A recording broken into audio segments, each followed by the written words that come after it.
Hey, what's up, guys? Welcome to B Sports Picks. So yesterday I didn't have time to make a video, but I did throw out a free pick.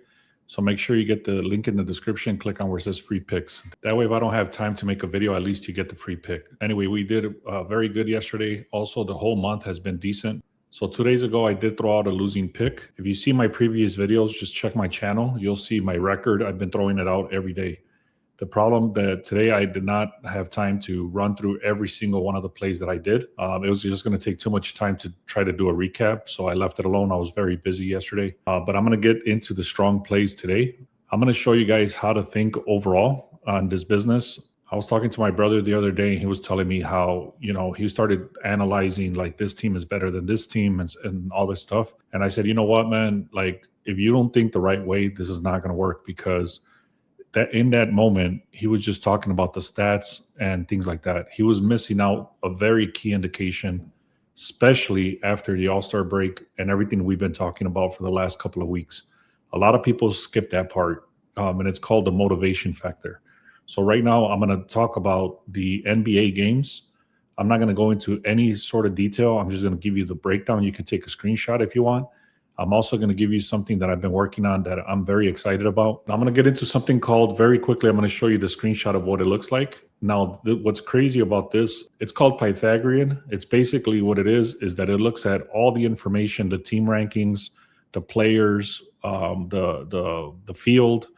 It looks at all sorts of details about the baseball game itself, one team versus the other. It goes very deep into the details. I'm not going to go into all those details right now. I'm going to show you what it looks like. But what's crazy about it is that this is the way that the line makers actually put the lines in the sports books. So we'll be able to see now exactly what the line should be. And then when the line drops, then we'll know to hammer it, because that's when the sharps hit it, because they already know what the line should be. Now, if the line is wrong, that's when the line moves. So we're basically, if you've been following me for all these amount of years or whatever I've been doing this, I've been talking about line movement a lot. Like that's literally one of my top things that I look at. However, now I'm able to see what the line should be instead of just relying on the sports books.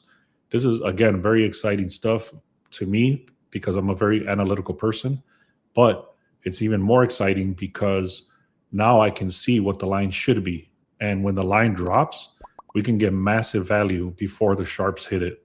So we're going to basically become the sharps, if that makes sense. All right, now enough of that explanation. Let me just kind of get into exactly what I'm looking at. These are not final plays. These are just very strong indications on where the money should be.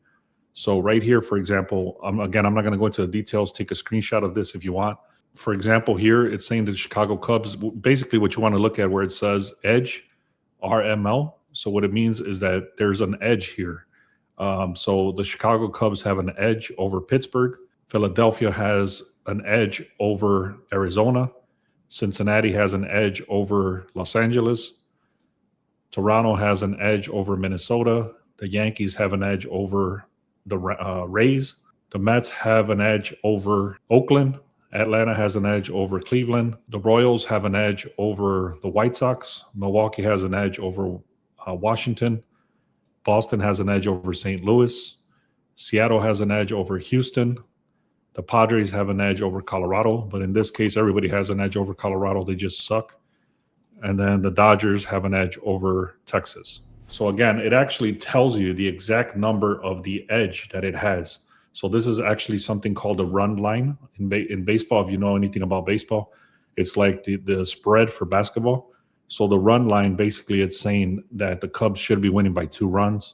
The Phillies should be winning by 2 runs. Cincinnati should be winning by 3 runs, etc. This one has a very slight edge. These have very heavy edges. I hope this is making sense.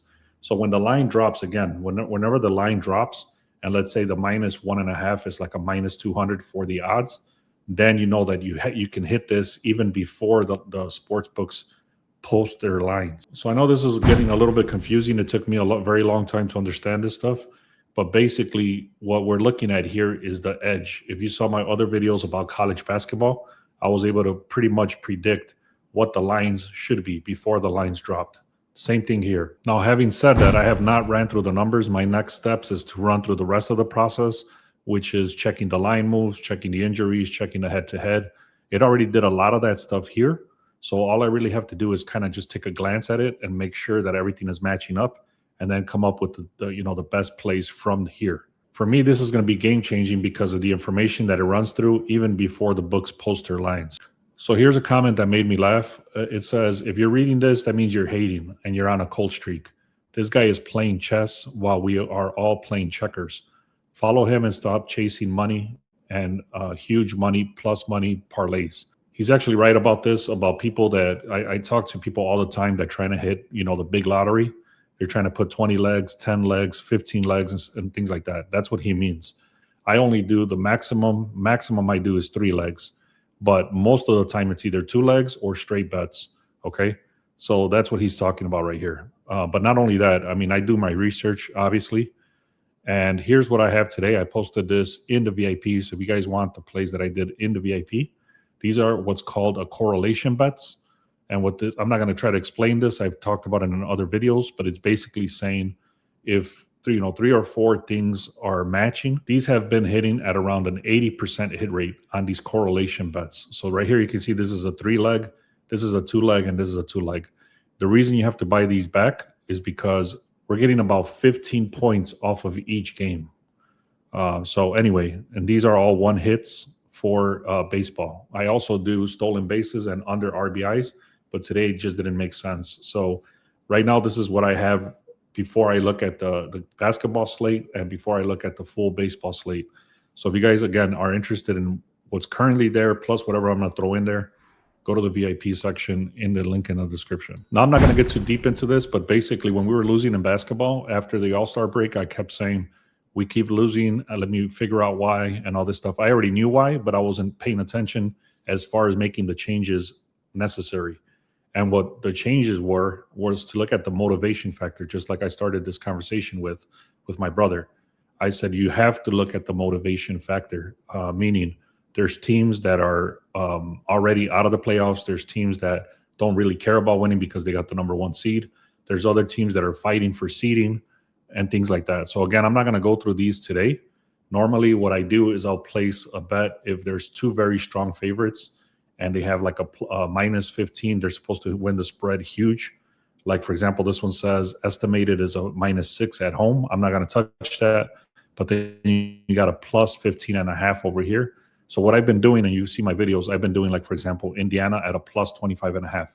However, there's a lot of reasoning that needs to go behind this. Don't just take my word for this. Take a screenshot, read this if you want. But this is actually what I'm going to go through after I'm done with this video. And this is the kind of stuff that I read and I need to understand before placing my bets, especially because it's so close to the playoffs. Now, obviously, once the playoffs start, that's different. Everything changes. So this is one key indication I want to tell you. I'll leave you with this, is you have to do your research. You have to understand what's happening in the game. You have to understand what the motivation behind all the teams are. If one of the teams, for example, is tanking already, if the other team is pretty much done with the season, if the other team needs to get the better positioning, that's all after the playoffs, and that's actually in every sport. I hope you guys learned something. This is more of a educational video, but I hope you took some screenshots. I'm going to be looking at Indiana to cover, which I don't think I'm going to touch. I'm more than likely going to be looking at Boston, very closer to the money line. I'm also going to be looking at OKC Thunder, and then more than likely I'll be skipping the Lakers and the Suns game, but I'll take another look at that. And then, like I said, I'll be looking at all of baseball. So if you guys are interested in all that stuff, make sure you get the free picks. Also, make sure you subscribe if you appreciate this information that I break down pretty much every single day. Thank you so much. Let's have a great day.